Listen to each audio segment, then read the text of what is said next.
Dear students, आप देख रहे हैं आंसर की। जो 5 तारीख को आपका पेपर हुआ है, 5 मई को इंग्लिश का। तो इसके सारे के सारे आंसर्स देखेंगे हम इस वीडियो के दौरान। तो ये बच्चे ने किसी ने भेजा है मुझे क्वेश्चन पेपर, और आप भी अपने क्वेश्चन पेपर को बिल्कुल साफ साफ भेज सकते हैं यदि आप सॉल्यूशन चाहते हैं उसका। तो चलिए स्टार्ट करते हैं इस पैसेज को। पहले पैसेज समझा देता हूँ। आंसर की तो जानना आसान है, लेकिन आपको पैसेज भी समझ में आना चाहिए। तो ये क्वेश्चन क्या बोला गया, water is one of the most important natural resources, यानी कि यहाँ पूछा गया जल सबसे महत्वपूर्ण प्राकृतिक संसाधनों में से एक है। with the with the rising population there has been an increasing pressure on the earth's resources। अब यहाँ पे वो बोला गया है बढ़ती हुई जनसंख्या के साथ पृथ्वी के संसाधनों पर दबाव बढ़ता जा रहा है। ठीक है। इसके बाद आपका देखिए यहाँ पे क्या है, scarcity of water has been felt throughout the country। अब यहाँ क्या बोला गया है कि देश में पानी की कमी महसूस की जा रही है, पूरे देश में पानी की कमी महसूस की जा रही है। Efforts have been made to collect water by building dams, और जो है बांध बनाकर पानी को इकट्ठा करने का प्रयास किया गया है। Wells have also been dug to create ground water structure, और यहाँ पर दिया गया है भूजल को की संरचना बनाने के लिए कुएं भी खोदे गए हैं। But this is not enough, लेकिन जो है यह क्या है, पर्याप्त नहीं है। But this is not enough. इसके आगे, wise conservation of water is needed, तो ये पर्याप्त नहीं है, और जो है आपको क्या करना है, यहाँ पर विवेकपूर्ण यानी कि पानी का विवेकपूर्ण संरक्षण आवश्यक है। One of the most popular way of conservation is rain water harvesting. जो है जल के विवेकपूर्ण संरक्षण में क्या है, संरक्षण में सबसे लोकप्रिय तरीके में से एक है वर्षा जल का संग्रह, या आप बोल सकते हैं संचयन। It means collecting rain water on the roof of building and storing underground for later use. इसका मतलब क्या है कि इसका अर्थ है कि इमारतों की छतों पर वर्षा जल एकत्रित करना और बाद में उसको प्रयोग के लिए भूमिगत रखना है। भूमिगत मतलब अंडरग्राउंड रखना, अंडरग्राउंड जैसे हम टैंक वगैरह बना करके रख सकते हैं। This method can raise the level of ground water and also increase water supply. और ये तरीका जो है, यह विधि जो है भूजल के स्तर को जो है बढ़ा सकती है और पानी की आपूर्ति को भी बढ़ा सकती है। ठीक है। और another method is water waste water harvesting, और दूसरा तरीका, अन्य तरीका जो है अपशिष्ट जल जो है उसका भी कलेक्शन किया जाए, संचयन किया जाए। It can water from kitchens and bathroom is collected and cleaned. इसमें क्या करना है, रसोई घर और स्नान घर से पानी को एकत्रित किया जाए और साफ किया जाता है। और it can then be use for purpose other than drinking, और जो है फिर इस पानी का प्रयोग जो है पीने के अलावा अन्य उद्देश्यों के लिए किया जा सकता है। तो इस तरह से ये पैसेज आपको समझ में आ गया होगा। अब इस पैसेज के आंसर्स को देखते हैं। पहला जो क्वेश्चन है वो देखते हैं। तो यहाँ पे है वो, what is one of the most important natural resources, और one of most important natural resource की बात करें, यानी कि सबसे महत्वपूर्ण प्राकृतिक संसाधनों में से एक क्या है, ये आपसे पूछा गया है। तो अभी अभी आपने पढ़ा पैसेज, पूरा का पूरा क्या था, वाटर के बारे में। तो यहाँ पे कौन सा आंसर हो जाएगा आपका, फोर्थ ऑप्शन करेक्ट हो जाएगा, वाटर। ठीक है। तो यहाँ पर जो है water is the right answer first question का। आते हैं सेकंड क्वेश्चन की तरफ। What is the most one what is one of the most popular way of water conservation. तो यहाँ पे पूछा क्या गया है कि जल संरक्षण के सबसे लोकप्रिय तरीकों में से एक क्या है। तो अभी अभी हमने देखा कि अपशिष्ट जल का संचयन करना है ना। हमने क्या करा, अपशिष्ट जल का संचयन भी करा और रेन वाटर हार्वेस्टिंग भी करा, लेकिन इसमें से पूछा क्या गया है वो ध्यान देना है। तो अपशिष्ट जल का तो संचयन करना है ही, लेकिन अपशिष्ट जल तो सब जगह काम नहीं आएगा, रेन वाटर हार्वेस्टिंग सब जगह काम आएगा। तो यहाँ पे फर्स्ट ऑप्शन जो है आपका करेक्ट हो जाएगा। इसके बाद आते हैं नेक्स्ट क्वेश्चन की तरफ। One of the advantages of rain water harvesting is. तो यहाँ पर जो है एक आपको लाभ बताना है, वर्षा जल संचयन के लाभों में से एक जो है वो कौन सा है। तो आंसर हो जाएगा, it raises the ground water level. ये क्या करता है, भूमिगत जल के स्तर को जो है बढ़ा देता है। अगला जो है देखिए, waste water can not be used for. तो यहाँ पर जो है waste water can not be used for, यानी कि जो आपका अपशिष्ट जल है उसका उपयोग नहीं किया जा सकता। तो किस में नहीं किया जाएगा, तो हम उसको ड्रिंकिंग के लिए यूज़ नहीं कर सकते। तो यहाँ पे सेकंड ऑप्शन करेक्ट हो जाएगा। इसके बाद पांचवा जो क्वेश्चन है ये देखिए, which word in the passage means gather. Gather मतलब इकट्ठा करना, है ना। तो यहाँ पर जो है क्या आंसर हो जाएगा, सिंपल सा वर्ड है और सिंपल सा इसका मीनिंग है, गैदर मतलब इकट्ठा करना, तो कलेक्ट मतलब भी इकट्ठा करना, तो फर्स्ट ऑप्शन जो है इसका करेक्ट हो जाएगा।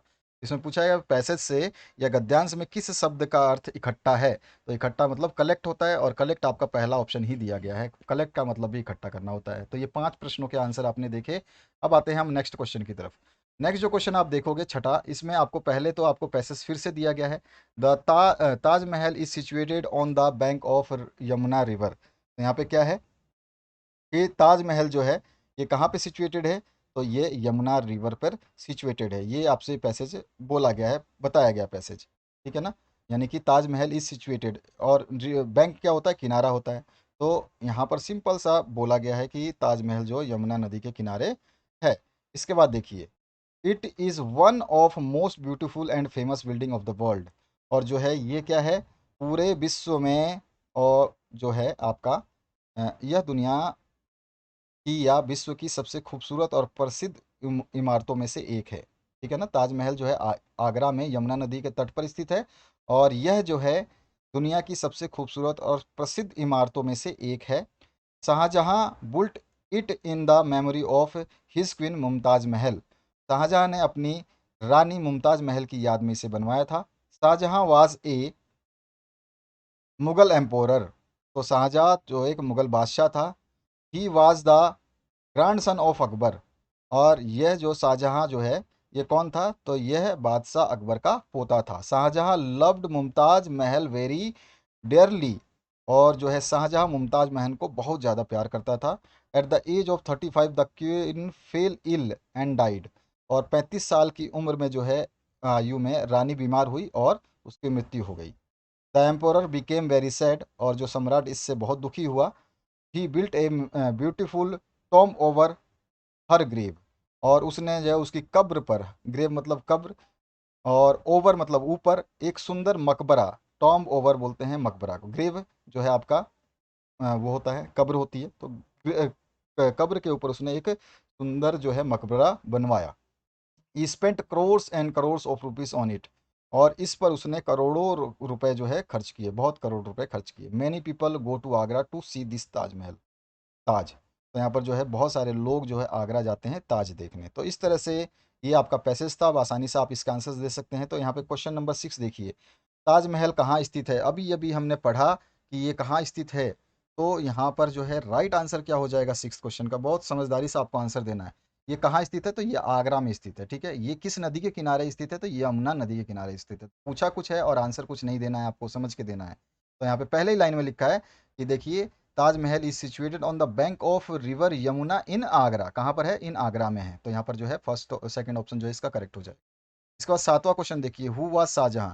तो शाहजहां कौन था, तो अभी अभी मैंने आपको बताया वो कौन था। तो आंसर क्या हो जाएगा आपका, शाहजहां कौन था, तो यहाँ पे एक मुगल एम्पोरर था, ग्रैंड सन ऑफ अकबर भी था, और हस्बैंड ऑफ मुमताज महल भी था। यानी कि तीनों चीज़ें थी उसमें। तो यहाँ पे चौथा ऑप्शन करेक्ट हो जाएगा, ऑल ऑफ दीज। ठीक है, आते हैं नेक्स्ट क्वेश्चन की तरफ। 8वां क्वेश्चन है, at what age did queen fell ill. किस उम्र में जो है रानी बीमार हुई। तो अभी अभी हमने देखा रानी जो है 35 साल की उम्र में बीमार हुई और मर गई थी। तो यहाँ पे थर्ड ऑप्शन जो है आपका करेक्ट हो जाएगा। आते हैं 9वें क्वेश्चन की तरफ। 9वां क्वेश्चन देखिए पूछा क्या गया है, the emperor become very dash at the death of the queen. जब रानी मरी तो एम्पेरर क्या हो गया, यानी कि रानी, सम्राट बहुत हो गया खालिस्तान अपनी रानी की मृत्यु पर, क्या हो गया, तो वो बहुत ज़्यादा क्या हो गया, सैड हो गया। तो आंसर क्या हो जाएगा हमारा, 9 का सेकंड ऑप्शन करेक्ट हो जाएगा, वो बहुत ज़्यादा सैड हो गया। इसके बाद आते हैं नेक्स्ट जो है 10th नंबर क्वेश्चन देखिए। 10th नंबर क्वेश्चन है, find the word in the passage which mean king. King का मतलब क्या होता है, राजा, और आपका एम्परर क्या होता है, वो भी होता है राजा। तो यहाँ पे कौन सा आंसर सही हो जाएगा हमारा, थर्ड ऑप्शन करेक्ट हो जाएगा। तो यहाँ पर जो है सम्राट और राजा, किंग राजा और एम्परर मतलब सम्राट। ठीक है, इसके बाद आते हैं नेक्स्ट क्वेश्चन की तरफ। नेक्स्ट जो क्वेश्चन है इसमें पूछा गया है आपसे, ये ग्रामर सेक्शन आ चुका है, जो यहाँ पे ग्रामर सेक्शन है, और इसमें 10 नंबर आपको मिलेंगे। और मेरे हिसाब से ना सभी बच्चों ने बहुत मजबूती से ग्रामर सेक्शन को अच्छे तरीके से किया होगा। जहाँ तक मुझे विश्वास है आप लोगों पे सभी का आंसर सही हुआ होगा। अब देखते हैं कि आप लोगों ने जो आंसर सही किए थे वो यहाँ पे मैच होते हैं या नहीं होते हैं आपसे। तो पहला जो क्वेश्चन है यहाँ पे देखिए, यहाँ क्या बोला गया है, he is dash M L A. जब एम को बोलते समय क्या आ रहा है, एम एल ए, एम, तो अ से स्टार्ट हो रहा है, यानी कि जो प्रोनाउंसिएशन हो रहा है उसमें हमारा एक वर्ड यूज हो रहा है जो कि वोवेल साउंड आ रहा है, तो वोवेल साउंड में एन लगता है, तो यहाँ पे आ जाएगा एन। सेकंड ऑप्शन जो है इसका करेक्ट हो जाएगा। आते हैं 12 नंबर क्वेश्चन पे, dash is a beautiful house. तो यहाँ पर क्या हो जाएगा इसका आंसर, तो यहाँ पर this is a beautiful house, तो यहाँ पर फर्स्ट ऑप्शन जो है बिल्कुल करेक्ट हो जाएगा। जिस बच्चे ने फर्स्ट ऑप्शन किया है वो बिल्कुल सही है। She dash for me since 10 o'clock। अब सिंस लगा हुआ है, ध्यान रखना है। सिंस लगने के बाद में जो हम आंसर देते हैं तो क्या लिखते हैं, तो has been waiting, she has been waiting for me since 10 o'clock। तो यहाँ पर चौथा ऑप्शन जो है आपका 13 नंबर में करेक्ट हो जाएगा। आते हैं 14 नंबर क्वेश्चन पे। 14 नंबर देखिए, इसमें पूछा गया I dash to Europe next week next month. तो I dash to Europe next month मतलब जाने की बात हो रही है। तो यहाँ पे जाने की बात हो रही है, तो यहाँ पे क्या आ जाएगा, I am going to Europe next month, यानी कि मैं अगले महीने यूरोप जा रहा हूँ। ठीक है। इसके बाद आते हैं नेक्स्ट क्वेश्चन की तरफ। नेक्स्ट क्वेश्चन जो है 15, he had bought A car is an example of. He bought मतलब यहाँ पे क्या बोला गया, ध्यान से अगर आप इसको हिंदी में समझेंगे तो क्या बोला गया है कि मैं ही हैड, यानी कि उसने एक कार खरीदी थी। ठीक है, हैड बॉट आ गया ना, तो उसने कार खरीदी है। उदाहरण किसका है, तो ये आपका किसका उदाहरण है, तो आंसर आ जाएगा ये पास्ट परफेक्ट टेंस है। तो यहाँ पर जो है सेकंड ऑप्शन जिसने भी टिक किया है वो बिल्कुल सही है। आते हैं नेक्स्ट क्वेश्चन की तरफ। नेक्स्ट जो क्वेश्चन है आपका 16 नंबर। 16 नंबर आपका देखिए, चलिए 16 नंबर को देख लेते हैं। तो the stars dash at night. तो stars that dash at night, यानी कि यहाँ पे क्या, तारे खाली स्थान रात में करते हैं, तो क्या करते हैं, तो यहाँ पे कौन सा आंसर आ जाएगा 16 नंबर में, आपका राइट आंसर हो जाएगा शाइन।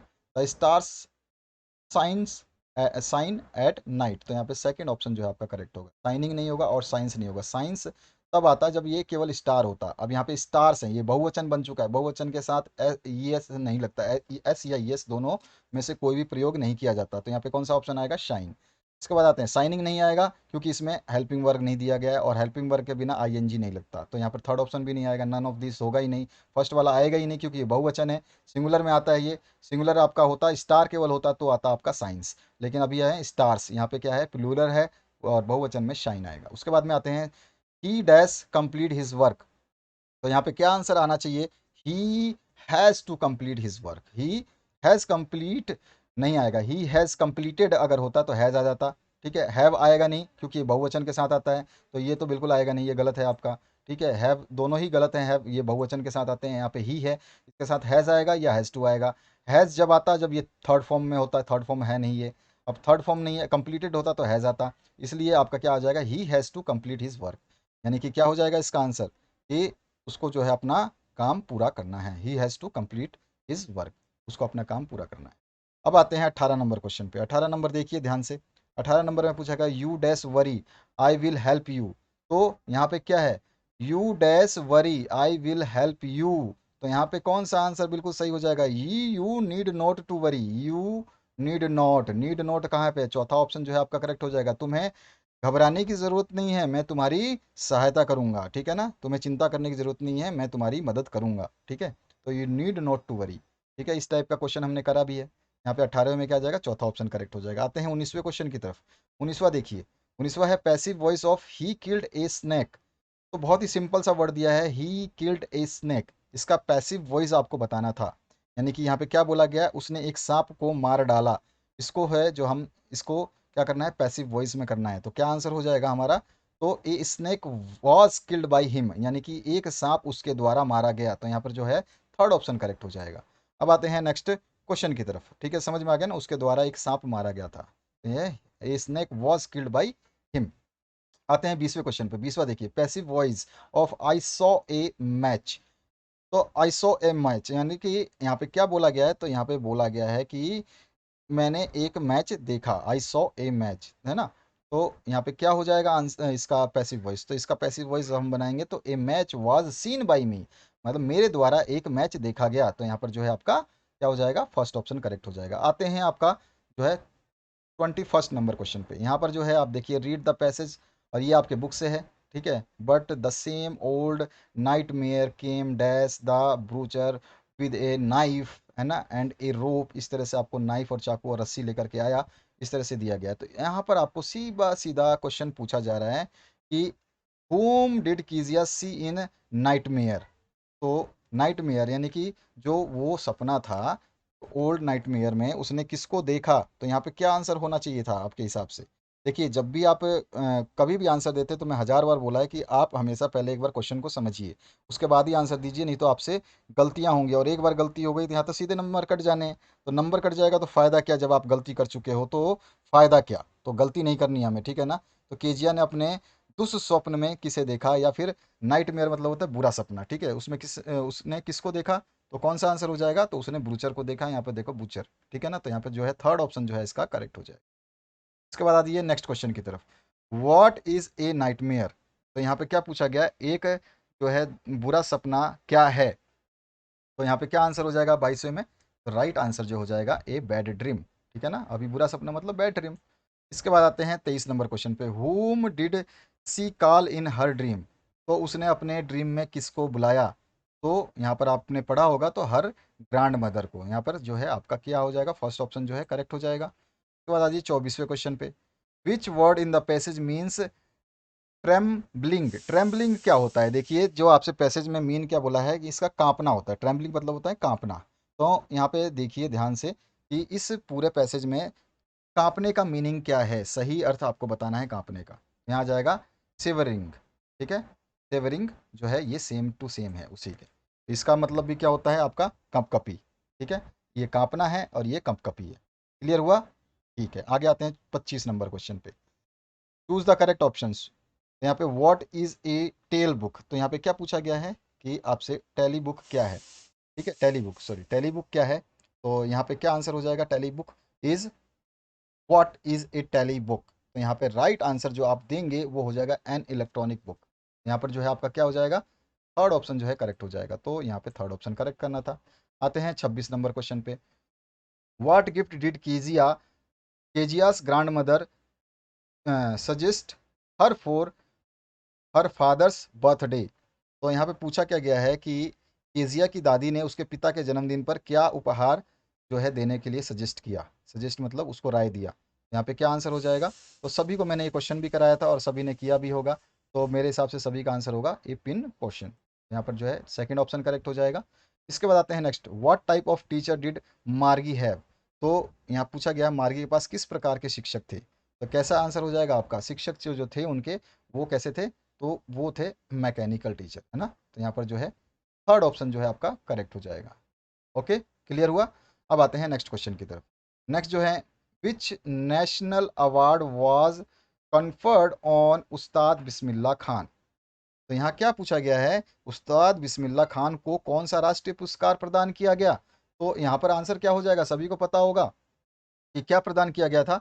तो आंसर जो हो जाएगा, उनको पद्मश्री भी दिया गया था, पद्म भूषण भी दिया गया था, और पद्मा भूषण भी दिया गया था, ठीक है? ये पद्म पद्म विभूषण भी दिया गया था, भूषण भी दिया गया था, और पद्मश्री भी, ये तीनों अवार्ड उनको दिया गया था। ऑल ऑफ दिस जो है चौथा ऑप्शन इसमें करेक्ट हो जाएगा 28वें में।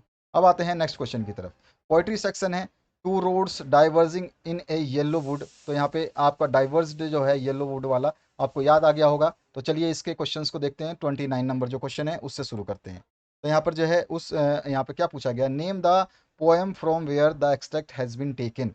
तो यहाँ पर जो है आपको बताना है कि इस कविता का नाम बताइए जहाँ से ये लाइनें या एक्सट्रैक्ट, ये कविता के जो कुछ खंड जो है लिए गए हैं। तो ये कौन सा आंसर हो जाएगा? तो आंसर हो जाएगा the road not taken. Second option जो है इसका करेक्ट आंसर है। सही है ना? तो अब आते हैं हम नेक्स्ट क्वेश्चन जो है आपका 30 नंबर क्वेश्चन पे। Who has written these lines? तो ये पंक्तियाँ किसने लिखी है, ये लाइन किसने लिखी है? तो आपको आंसर याद होगा। मैंने बताया था कि सारे चैप्टर्स के कवियों के नाम याद रखना जिसने ये इस पोएम को या जो भी लिखा है।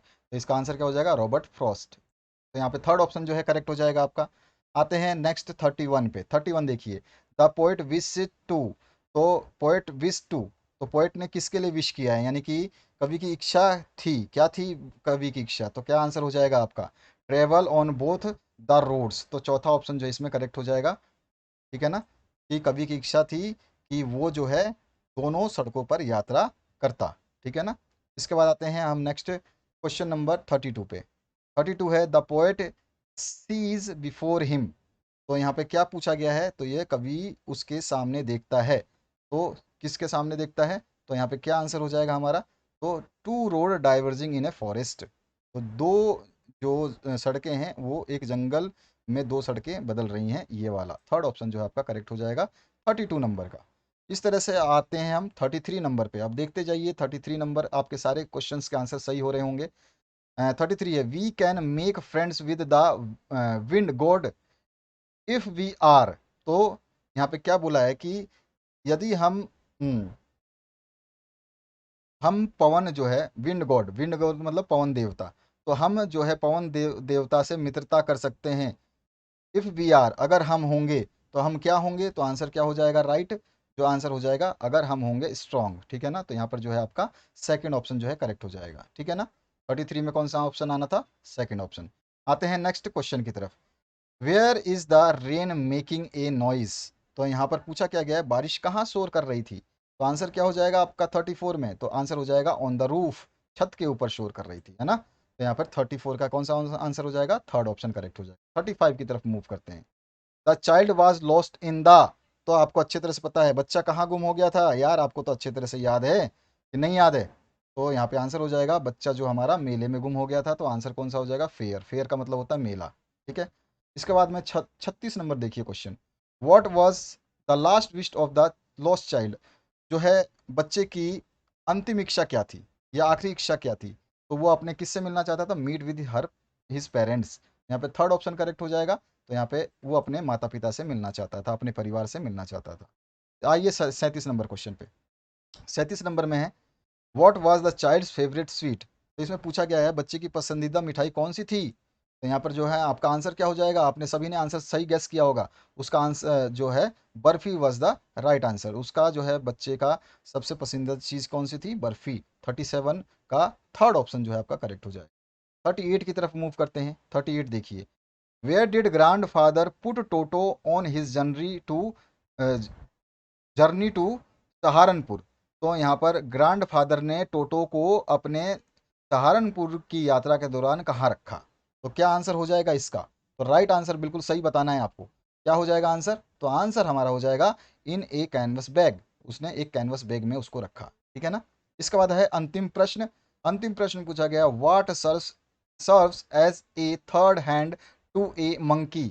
तो यहाँ पे क्या पूछा गया आपसे, बंदर के लिए तीसरे हाथ, थर्ड मतलब थर्ड हैंड, तीसरे हाथ के रूप में क्या कार्य करता है। सर्व्स मतलब उसके लिए क्या काम करता है ना।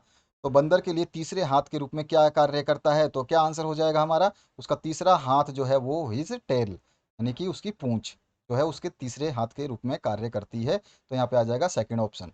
तो इस तरह से आपने 40 प्रश्नों के सही उत्तर देखे, सारे करेक्ट आंसर से। इसी तरह से मैंने हिंदी भी करा दिया है, तो उन सभी को जरूर देख लेना। सारे विषय आपके अवेलेबल हैं, प्लेलिस्ट इसमें आ रही है, इसी प्लेलिस्ट में सब कुछ है। Thank you very much, have a good day.